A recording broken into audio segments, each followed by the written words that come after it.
The start of the 21st century was a bloody one in Israel, with the Second Intifada, or Palestinian uprising against Israel, beginning in September 2000. And intent on attacking Israeli civilians through guerrilla warfare tactics and suicide bombings, the conflict would go on to last for a full 5 years, claiming the lives of over 3,000 Palestinians and 1,000 Israelis.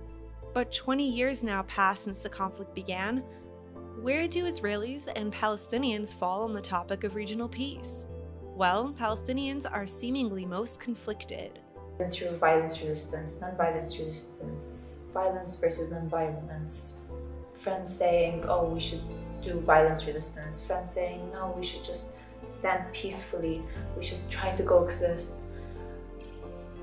And then growing up between that contradiction, actually wanting to what's right or wrong, it got me to the point of thinking that existing as a Palestinian is resisting, growing up to be a strong, powerful, intellectual person who has a sound, who has an idea and an aim, is resisting at these days.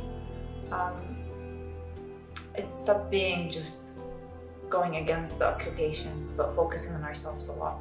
As for the Palestinian leadership, in apparent attempts to strengthen support among the population, PA President Abbas has now announced plans to hold general and presidential elections in 6 months' time, the first legislative elections in 14 years. This, while Abbas also calls upon the United Nations to lead a, quote, genuine peace process, end quote, between Israel and the Palestinians, but few believe the rhetoric.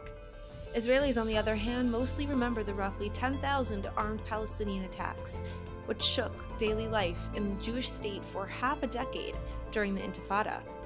And such attacks have left scars on the Israeli population's outlook, with many having since shifted to the right, that is, more towards supporting Israel's continued security operations around Gaza and in Judea and Samaria or the West Bank. Further, with the passing of the recent Abraham Accords between Israel, the UAE, Bahrain, and the United States, more Israelis than ever are agreeing with the idea that peace with the Palestinians can and will likely come through peace with other Arabs in the region.